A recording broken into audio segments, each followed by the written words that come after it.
So we stopped at number 3, we covered it. Dyauscha tuva prithivi yajniya soni hotaram madayante damaya yadi visho manushich devayantich prayasvatich ilate shukram archich. Heaven and earth and all those who are worthy of sacrifice set you as the invoker and summoner of the gods for the house. House is our body, house is our embodied state on earth. When human peoples seeking divine, full of delight, seek here the pure flame with adoration. They seek with adoration the pure flame. Now this house is our body on earth, in earthly atmosphere, yes, and that is the house. It is for the embodied state, for the evolution of consciousness on earth. Mahan sadhaste dhruva a nishato antardyava mahine haryamanach askare sapatni ajare amrikte sabardughe urugayasya dhenu longu two dhenus.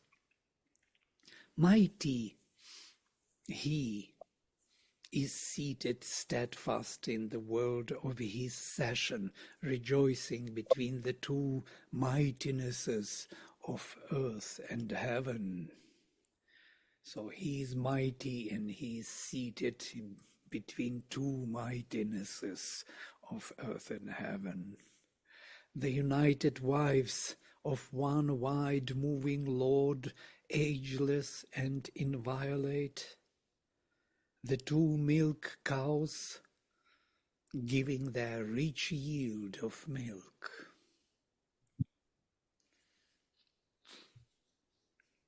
Great is he when seated steadily in the place of all the beings. Sadhaste, in this common seated place, most probably some supramental state, or overmental at least, rejoicing between the two greatnesses of heaven and earth, who shape him by longing for him as two wives to their husband, ageless and invincible, as two milking cows of the vast striding Lord, nourishing him.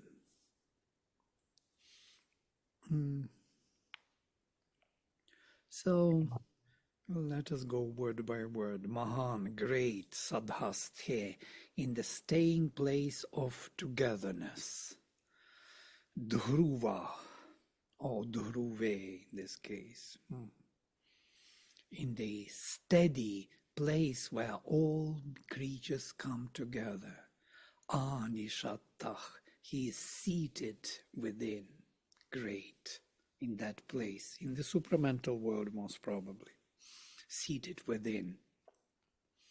Antardyava mahine haryamanach, rejoicing between the two greatnesses, mahine, dyava mahine, haryamana, rejoicing. Usually antach is in between, yes? Usually dyava, when it is used in dyava, it's dual, Vedic dual. When we say two heavens, it means heaven and earth. Duality in Sanskrit, especially Vedic Sanskrit, is unique in a way. You can say two heavens and it would mean heaven and earth. You can say like pitarao, yes, two fathers. Two fathers is parents. That means father and mother. You can even say two mothers and it would mean father and mother. So this dual case is very interesting. You mention one, in duality means there is the other counterpart of that or who is mentioned. Yeah? You can say even brothers, two brothers, which would mean brother and sister. So in that sense, that far. So it's always implying, when duality is there, that implies some opposite, either sex or, you know, or the, like heaven and earth, yeah, duality. The same as we say two eyes, yes? We usually ears, eyes, hands, we are using in dual. And when we say in dual hands, we don't mean two hands of the same kind. Yeah? We mean two different hands, two different eyes. So this is a natural dual. Yeah? And there are many duals. I'm kind of carried away with grammar. There are many duals even in the in English language, as you know, yes? Only we are using them as plurals. That's the same as glasses or trousers, yeah? And so on. These are duals. When we say pair, we often mean opposites. And when we also use a word called dyad sometimes, which also means, say, husband Yeah, and they wife. started to Okay. use pair of glasses because otherwise it's very difficult to understand whether it is plural or dual. Yeah? Or pair of trousers, one pair, two pairs of trousers. So to get out of that difficult corner of dual, so they started to use pair. Funny, but they don't use pair of hands. Yeah? Or even they do use sometimes. Yeah? One pair of hands. That means not only one person, or one person only. Interesting.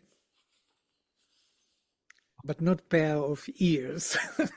Not yet. Only ears. Two ears. Left and right. Not two right ears. Two left ears. Funny, this dual, which is natural dual, it is inbuilt in our nature. Yes? And day and night, for example. Mother and father, heaven and earth. Yes. This is something which we carry from the beginning. Yeah, it is very natural for us to think in those terms. And Sanskrit, of course, fixed it in a way, and then it disappears. There is no more dual in either in Latin, nowhere else. It's gone. In ancient Slavic languages, ancient Ukrainian, you can find duals still. They're still there. All right, so this mahine is dual, as you see, yeah? Dyava, dual, mahine, aryamana. Askre.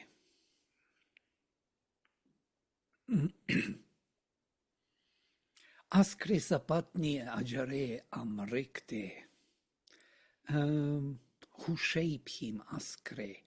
Interesting Kri root, which we know as to do, karoti, yes, in Sanskrit, most probably originally was skri, s dropped. Many times s drops before k in the later language. But the ancient form, most probably, we have it in Sanskritam. Yeah? Interesting. S reappears. So it is to make, to shape, yeah, akri, askre. You see, s came back and kind of still remembered from the past. I'm just speaking to those who are Sanskrit students here. Askre sapatni ajare amrikte.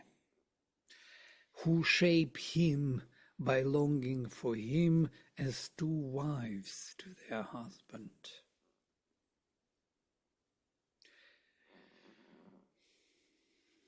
Ageless and invincible. Ajare amrikte. Sapatni, together with one husband, two patnis with one husband. So does it mean polygamy was popular? It's more this that the heaven and earth, or two mothers of mental and physical consciousness, are feeding the flame. Yeah? He has two mothers. He has dawn and night, or heaven and earth. Yeah, Sri Aurobindo speaks of them as mental and physical consciousness are the feeders of flame. They give him food for his growth. Light and darkness feed the flame.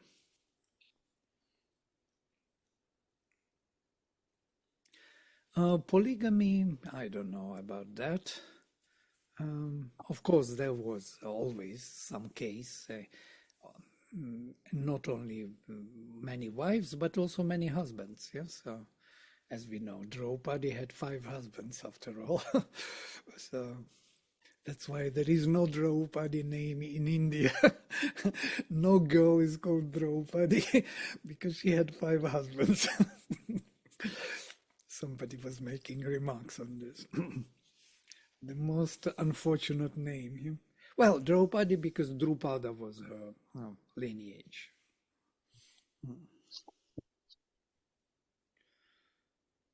I think, yes, this Vyasa put some, bomb which is slowly exploding with Draupadi and 5 husbands, destroying the whole system. Yes, why polygamy is allowed and not other way around. In Tibet, they have also, one wife can have several husbands in Tibet. Vladimir, even in India, there's in the north near the Himalayas, when we had gone to Uttarkashi, there's a clan there, a small tribe, where this polygamy is very prevalent. So Polygamy in a sense that many husbands. Many husbands. Yes, that tribe is still there, and we met them. And I don't know, it was a little embarrassing, but just for a short while, the guide took us there. It's near the Himalaya mountains near Uttarkashi. It's interesting in the region of these Himalayas, in that region that's in Tibet also. Most probably it's because of some kind of necessity. It's a kind of necessity to have several husbands. If a husband dies, then the brother takes charge and so on. It's a kind of practical necessity. Why not? If it can be anyway. It's just a matter of preference. So they too they too approach him as their husband, longing for him as 2 wives, as milking cows to the vast striding Lord, Urugayaya. Urugaya is the Vishnu, as you know. He made 3 strides. It is his name. And they are feeding him, dhenu, nourishing him with milk, with their yield. 2 milk cows giving their rich yield of milk. So he, as Vishnu, grows here in this world. Great one. Interesting that Vishnu is mentioned here with these 3 strides, because it starts, the whole verse starts with great is he seated steadily in the place of all the beings, or he is seated steadfast in the world of his session, Sri Aurobindo says. But Sadhastra is usually where all the beings come together, and Dhruve Sadhasthe, in the steady place which is not moving, where all beings stay together. You can imagine what could be that place where all the beings stay steadily together. He is seated. Could it be a psychological state, an inner state? You mean that it is not the location, but it's rather... It's a state of consciousness. In the state where all beings stay together. Well, there is no big difference in that sense. If you analyze, yes, if it is psychological state, it is state which belongs to that particular supramental state of consciousness. Yeah. So you're saying the same thing, only looking at it from psychological point of view. So Vladimir, I have a small, sorry. Yeah. I have a question. This Urugayasya Dhenu, here the genitive has come first, as in conventional Sanskrit, right? Right. Yes. The Henu, but there is also previous word, Dughe, yeah? Sabar Dughe. So to say, these are the milking cows, yes? And of whom? Sabar Dughe of whom? Of Urugayasya. Yeah? Okay. And then one more word added, Dhenu, explaining Sabar Dughe. So it is kind of both, yeah, at least. But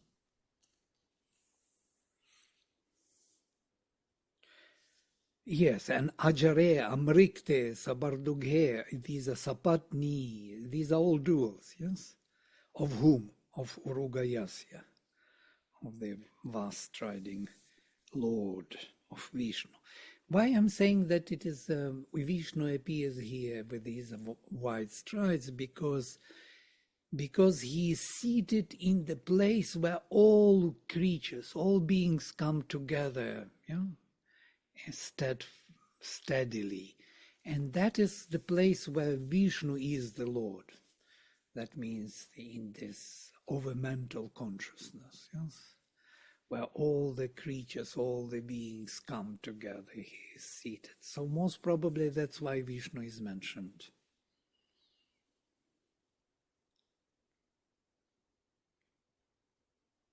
And then, Vratate Agni, Mahato Mahani Tava Kratva Rodasi Atatantha Tuvam Duto Abhavo Jayamanach Tuvam Neta Vrishabha Charshaninam. Great art thou, O fire, and great the law of thy workings. By thy will thou hast built out earth and heaven. In thy very birth thou becamest the messenger, Almighty Lord, and thou the leader of men that see. Charshanina. Vast and great are your deeds. Who is great? It is by your power that you extend the two luminous firmaments. You are the messenger from the very birth. You are the leader of the law and the Lord of all the peoples.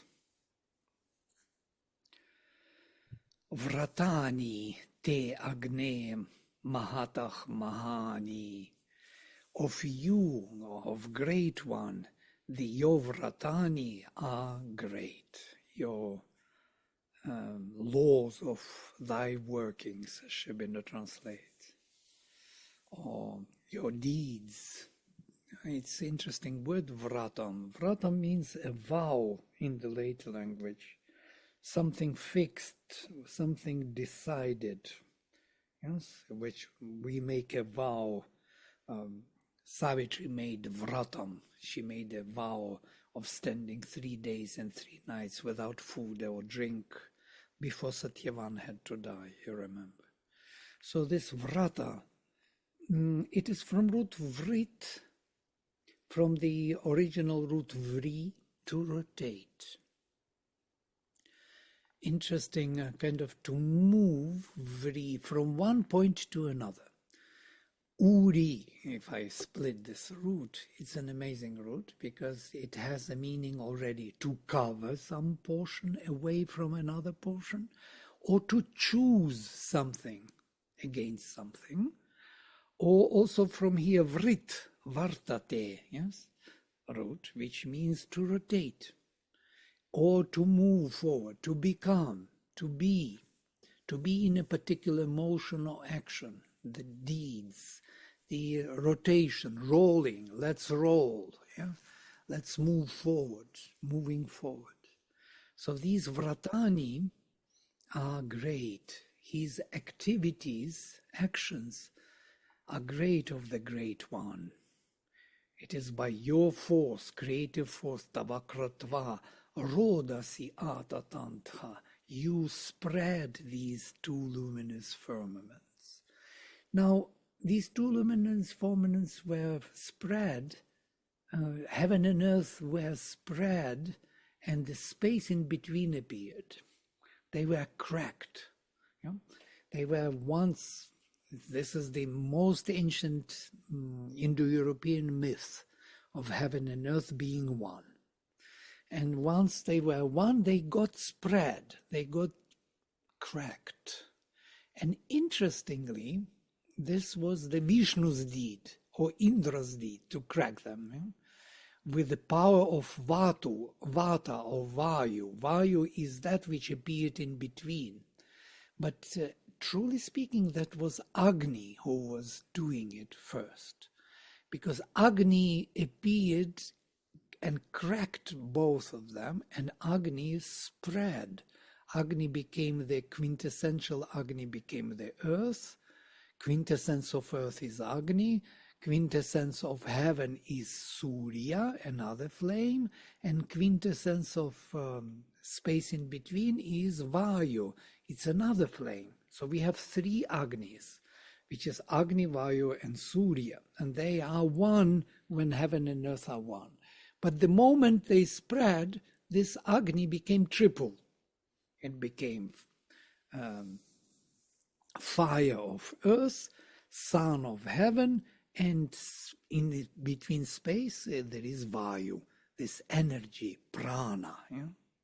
living energy. And that is Agni also. So we have three Agnis. Sri Aurobindo speaks on them, on these Agni, Vayu, Jada, and what do you call it? Electromagnetic energy and nuclear energy. And these are three flames, yeah? Three fires in the physical world. Equivalent. Vladimir, was that necessary for creation? I guess so. Space had to appear in which the whole creation will take place. So for becoming space and time is needed. So when heaven and earth were one, there was no space. There was no time. You know, they are one and the same. But the moment they split, they revealed space, cosmos. Yeah? So the difference between mental and physical consciousness, charged with the energy of living being, of life. Life appeared. Life which is changing, growing, evolving, manifesting. Manifesting what? Manifesting the divine. These two is everything for us. They are our protectors. Yeah? The mental and the physical consciousness. This is the shell in which our soul is protected. Our soul is within, but it is like in the nutshell, that nut, the soul, it is protected. The moment one of these, upper or lower consciousness, is disturbed, the whole system is in danger. Yeah? The soul is in danger because the mental and the physical consciousness is to be strong. I think I was presenting this speaking about this in the stress. Yeah? Because stress is coming mainly when either mind is disturbed or the physical is not functioning properly. Then these vital forces can take charge. They can dominate us. They come in and they start dominating. But as long as our mental and physical are strong, they have no chance. So we can manage ourselves. These two is our protection. So will these two come back together again? Is that part of the plan of the cyclic nature? Right. They will come together in the supramental creation. Yes. Supramental is bringing them back together. So there will be total density, total harmonization between mental and vital. And in that sense, there will be no discrepancy anymore, no disharmony. Good. Thank you. Yeah, this is all about this one major myth of split of heaven and earth. Hiranyagarbha.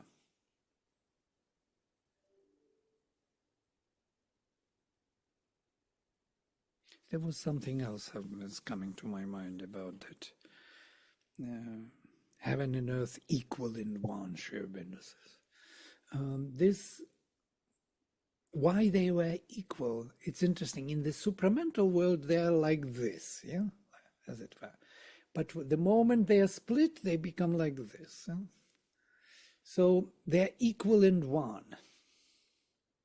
The physicality and our mentality, the consciousness and power are totally harmonized. Yeah? When they are split, there is a delay, and that delay is space and time. So there is no immediate result of consciousness manifesting itself in power. So power is always delayed, always deficient in some way. You know? You need to apply more consciousness to make things work. It is not working harmoniously and automatically. Yes? There is always an effort to be made to make things work in the power. So power is not so illumined by consciousness.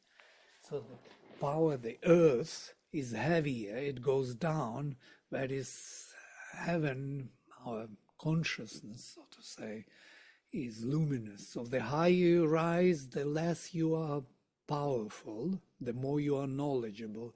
The lower you come, the more you are powerful, heavy like a stone, but less conscious. So between these two, there is a certain delay. So to make them totally efficient and harmonized is the whole process of this evolution. So then the divine will manifest. The fullness of consciousness and power will be efficient. Power will be totally charged with consciousness.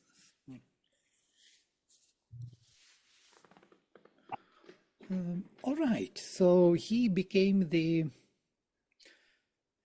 was born Jayamana and became Duta. Immediately when he was born, he became the messenger of the gods. He is here representing the higher consciousness of the divine and their action here. And he is the leader, Neta, and Vrishabha, and the lord of Charshaninam, of those peoples who see. I spoke about this Charshani, is an interesting word. It can be from root krish also, or from root chaksh. They are not sure of what root, or maybe even somewhat implying both. Cultivating, or from krish, we spoke about this, yes? It is those peoples who cultivate our barren earth. Barren soil, they make it cultivated. That means they're charging it with consciousness, acting upon it. Or those who see, who have the consciousness, perception. Pashu, in other words, Pashupati is Shiva.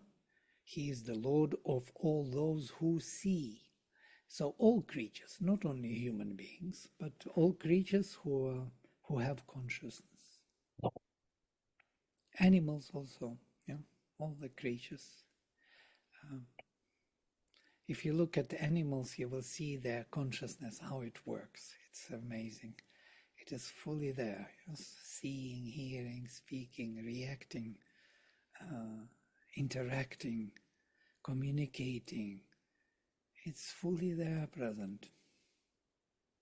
And this is Pashupati, the one, the Lord of all those who carry the consciousness. So Charshani, it could be those, as Sri Aurobindo translates, the leader of man that see.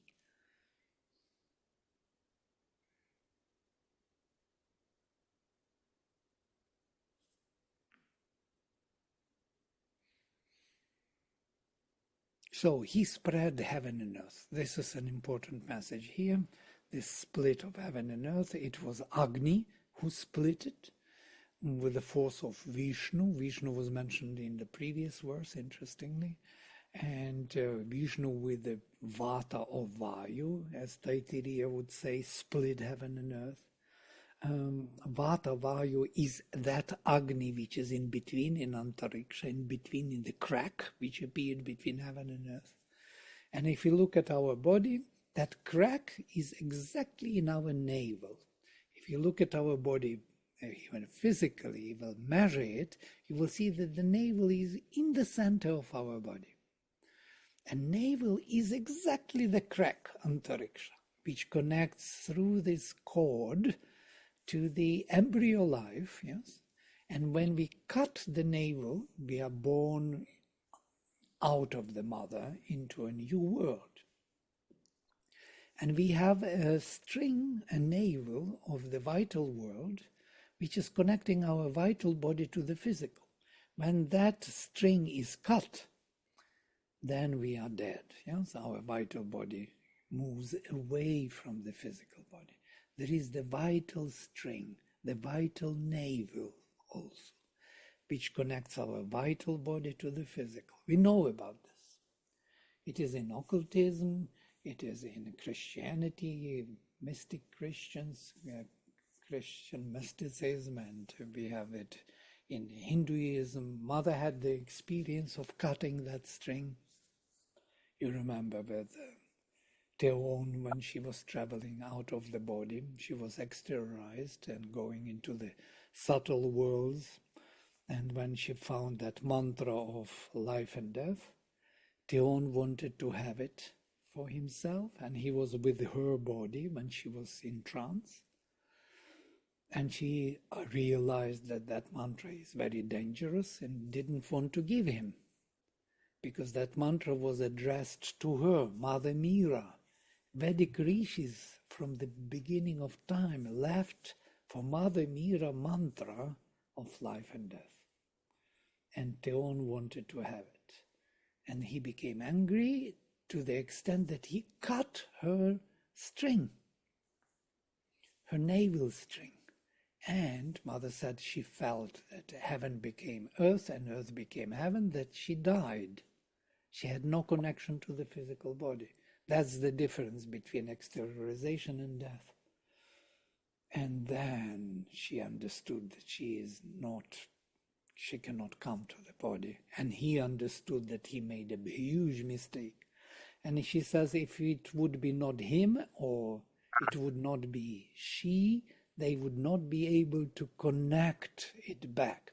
So first they broke the navel and then they tie it up from both ends. He is from the physical end, she is from the vital end, tied back her navel, string navel, that she could come back to the body. So you see this navel crack connection is something very fundamental for our operation here in this world. It's something which connects us to this time and space, to the manifestation, this crack, this navel.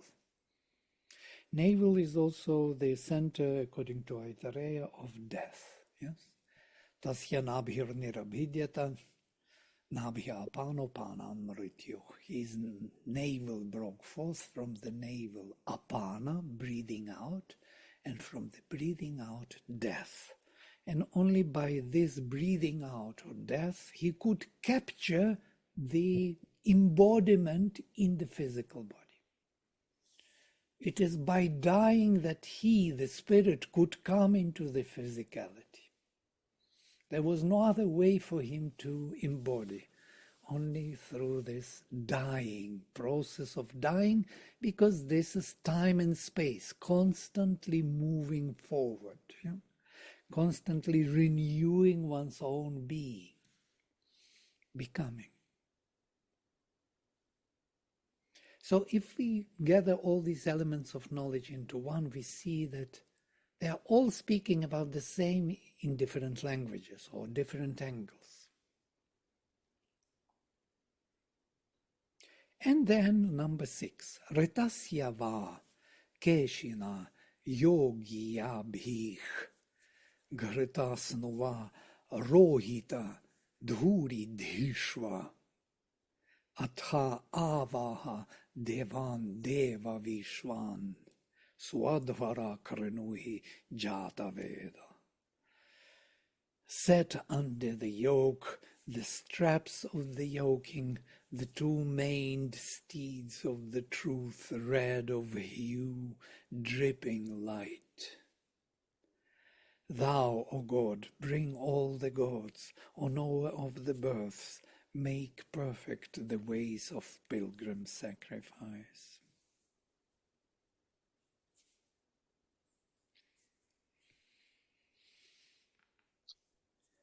Yoke in front the two flaming and red swiftnesses powers of the dynamic truth, soaking with clarity,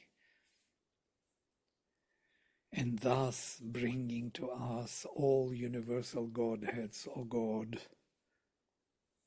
Create for us a perfect pilgrimage of transformation, O Jata Vedas.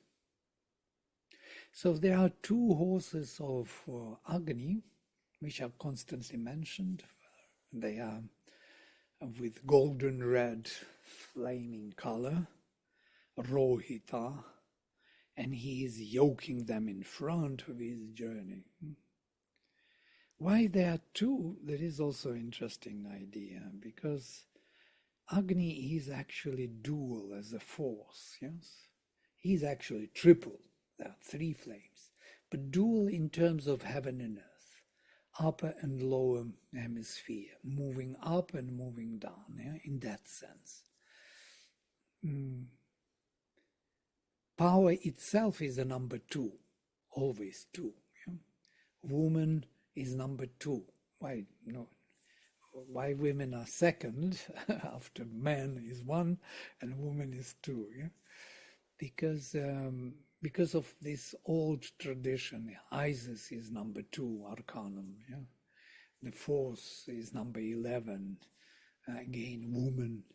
And if you look at an arcanum of the force, it is a woman, a beautiful lady, a maiden, who is opening the mouth of the lion. That is the power, Shakti. So Shakti is always 2, always duality. So most probably that's why 2 horses of Agni, 2 swiftnesses, main steeds of the truth, dynamic truth, red of hue, dripping light. Interesting, dripping light, yeah? Ghrita snuva. Snu is dripping, Ghrita is this clarified butter. They are soaked with clarified butter. They are oily, dripping the clarity and heat of the mentality. It is pervading them from all sides, the clarity of the mind.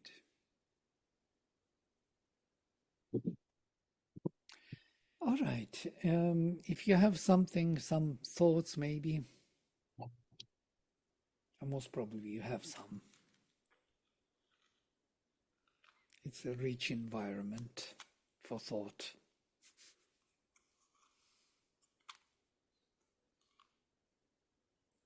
You can take your time to formulate your message. Or you can start and formulate it in the process. It's also fine.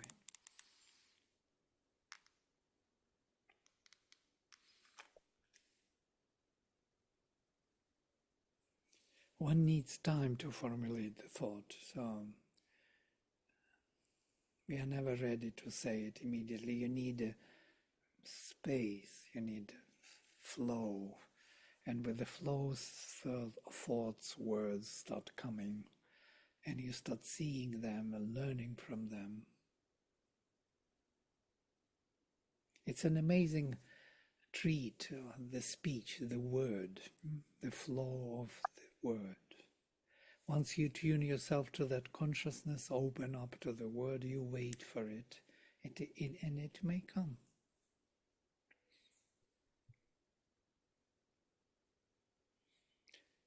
Sometimes I think we are learning exactly this, nothing else. How to open up to the word. And the rishis are tuning us to that word. Yeah?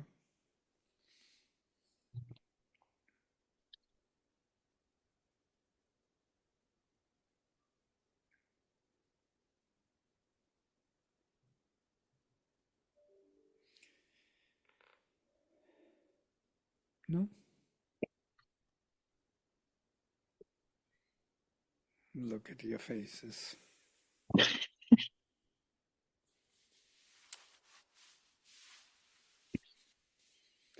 It can be related to it from far away. Don't have to be totally dripping with clarity at the last word. Dripping with clarity is confusing. I'm just examining my own feelings, and every time we read some of these verses, sometimes it's just too much to grasp, and it opens up all kinds of.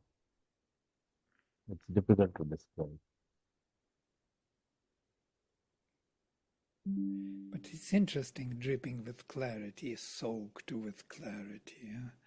So there is no more darkness to shade it out. So the mind is kind of doesn't know how to operate anymore. There is only clarity. So what shall you do with it? Where could you put it? Vladimir, I had a question, please. You Yeah. spoke about when heaven and earth were together, they were like this. But when they split, they became like this. So that is horizontal and vertical, no? I'm putting them like this in my mind because they're equal in one. Yeah? So it's just a matter of operation in time and space. Yes, we are used to this, that the head is up, not down, and feet are down. So we're used to it. So because of that, I don't put them like this. Yeah. So Yes. they become like this. But in the supermind, they are like this, most probably, but come together. Just not to keep it there the same way, as if the lower is gravitational pull down and upper is to avoid that gravitational meaning. That's why I put them like this. Nothing else. It may be just opposite, or it can be no way at all. There is no direction there. And still there is something like a hierarchy in the supermind. There is one, there are many in one, and one in many, and many. So there is most probably growing down, so to say, towards manifestation. But it is all very symbolic language, yeah? Language of the embodied being. Vladimir, when you were talking about the navel and the spirit experiencing death before it can embody itself, so does that mean that the world of being and the world of becoming are very unbridgeable unless something like this happens? Can you explain that part a bit about the spirit dying so that it can embody itself here or live? Oh, Aitareya, yeah. Aitareya is, you remember we went through Aitareya once, yes?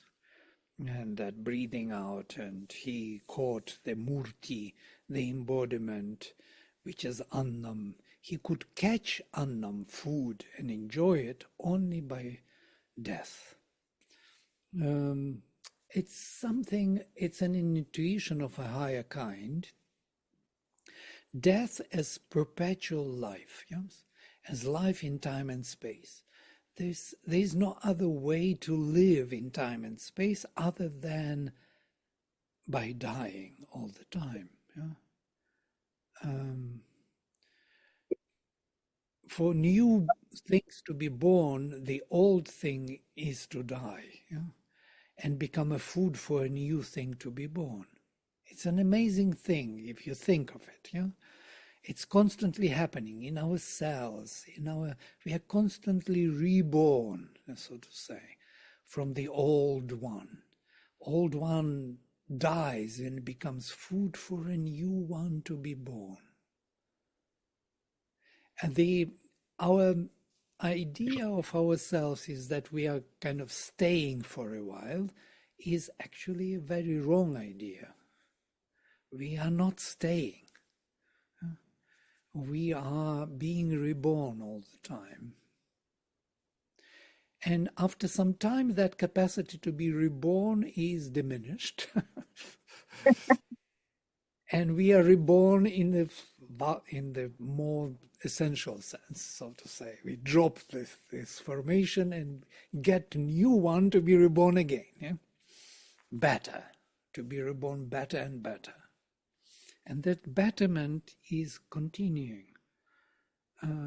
We are slowly kind of acquiring capacity of being reborn better until we don't need to leave this formation, murti, yeah, form. We don't need to leave it to be reborn into a new form.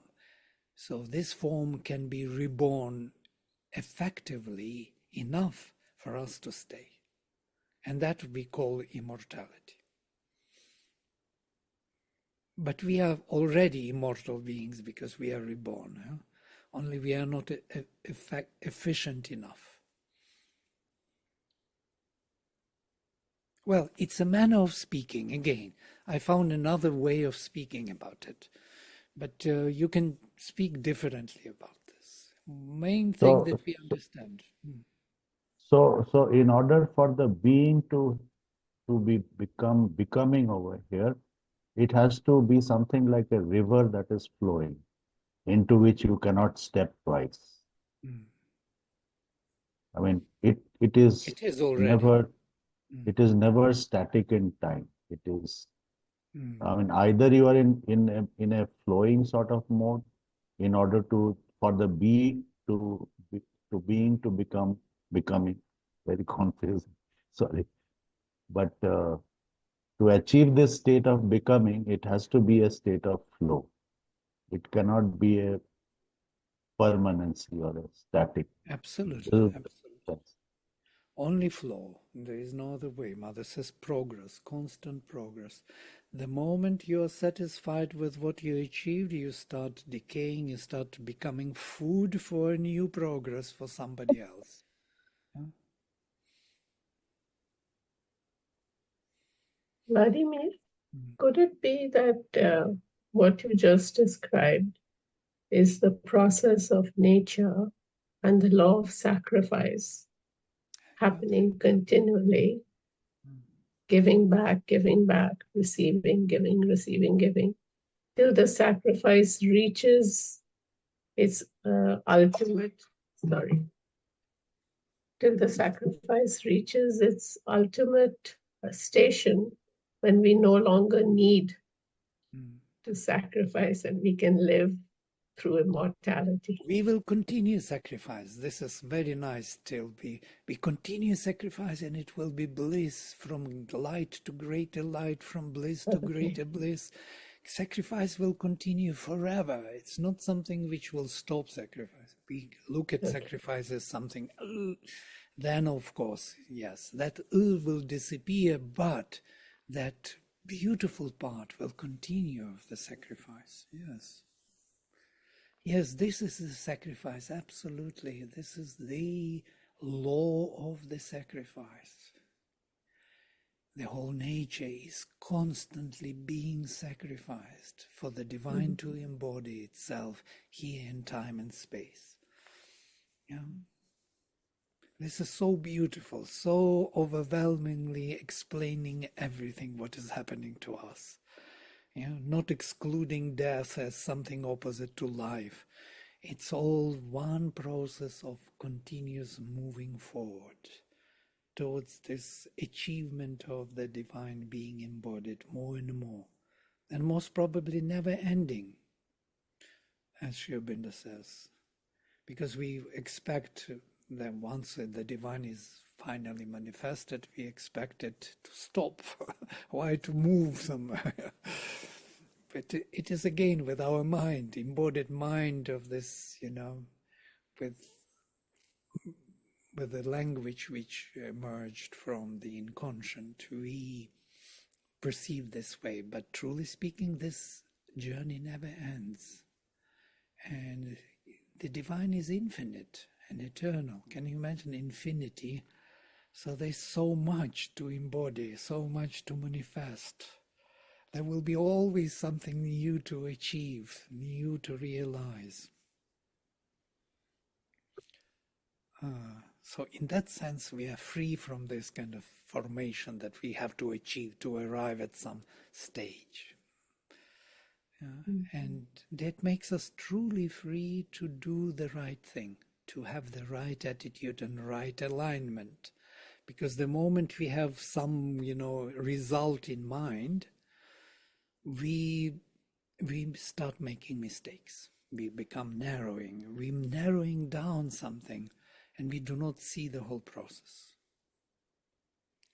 We never see the whole process, but we align ourselves truly to the path. So we see only the path which we are walking, but if alignment is true, then this is the only thing we can do. As Don Juan says to Castañeda, we can only perfectly tie our shoelaces. There is nothing else much to do. Isaac Asimov once said that a finished product is the outcome of decadent minds. I found that very interesting. A decadent mind produces finished products. Otherwise, it's always work in progress. Yeah. Of course, there are stages, and the mind is a part of this. And we have our mind, which is also working this way, looking at stages, looking at, from Yupa to greater Yupa to farther. We have the path to walk, but we have certain achievements already we cross. Once we cross those stages, we don't look back anymore. We don't feel them as there was some achievement. It's in the moment of achieving it we feel. But then when we cross, it is irrelevant immediately because there is a new path in front. Path is always in front. We don't look back. Sometimes we do, yes. When we try to sell our path to others, we say how much we did, how efficient we are, but that is marketing rather. It's not true. Vladimir, I have a very mundane question to ask you. So my school friends were saying, oh, what a wonderful thing school was, but why didn't we enjoy school when we were there? And it brought this to my mind because you just said we do not look back upon this phase or that phase, but we do look back upon our school days and with a lot of pleasure and joy. So Childhood. should we be looking back or should we not be looking back? This is my question. You're looking not too much to the school, but to that stage in which everything was possible. That childhood, that perception of wonder of the world, or the miracle of every day, waking up and running out to the street. This is what we are looking for. Yeah? School, it was there, yes. That's how we remember.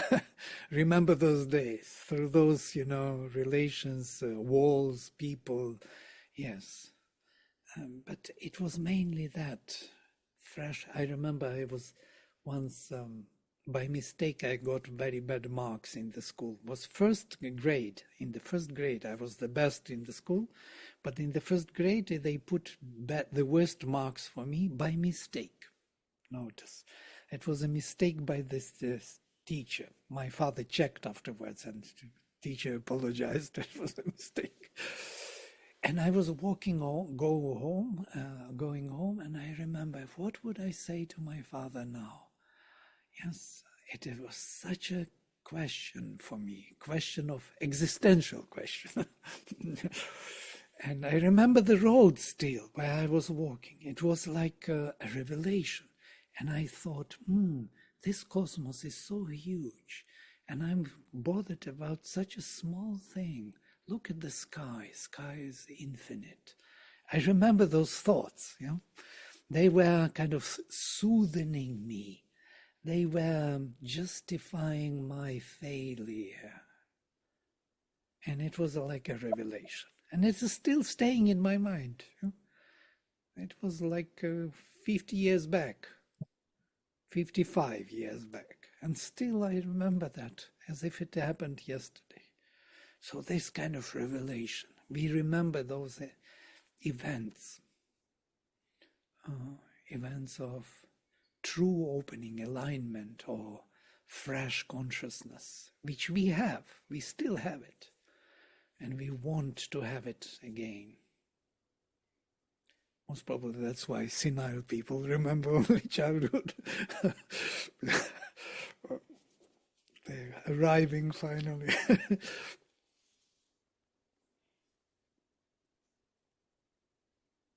It's so nice to be always ever young, as Mother says, ever young.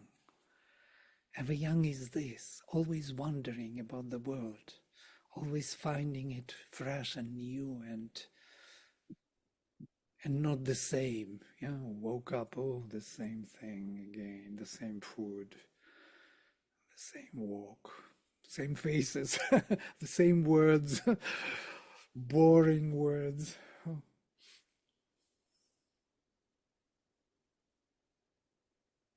We need this fresh perception.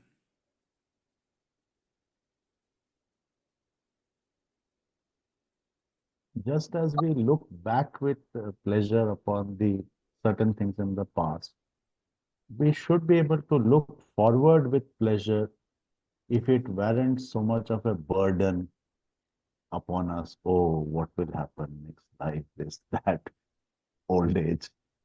So we should be able to look forward with the same kind of attitude, right? Absolutely. You can try even. By the way, I must tell you, I always, nowadays I do this, trying, and what you were mentioning. When I wake up, I think as if I'm in the childhood, it's a new day. Think about new day. Sun is rising, the light is coming, the fresh air is wind, green, rain.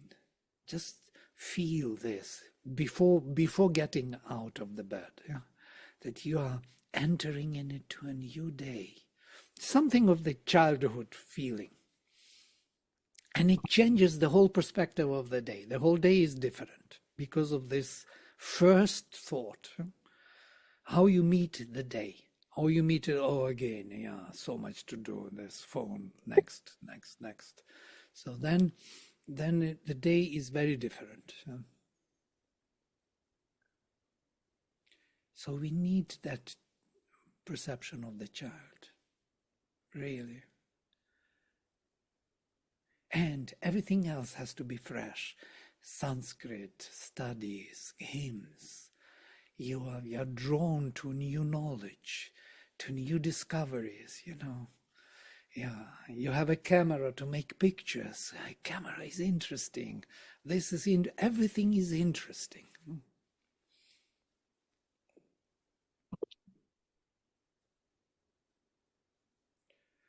Computer. Even if I am driving in the car, I started to think like a child. I'm not driving in the car. I'm going for a ride. I'm looking through the window. And it is moving. It is so pleasant. I am enjoying the ride. It's not I'm going from one place to another to do something. It's more than that. So that kind of perception is needed. Otherwise we get old and then we drop our bodies.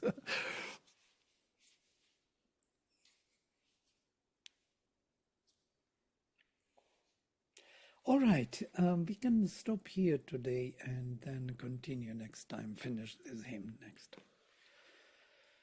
I will close with mantra. Om Sarve Bhavantu Sukhinaha Sarve Santu Niramaya Sarve Bhadrani Pashyantu Ma Kaschit Dukha Bhag Bhavet. Om Shanti Shanti Shanti. Hari Om.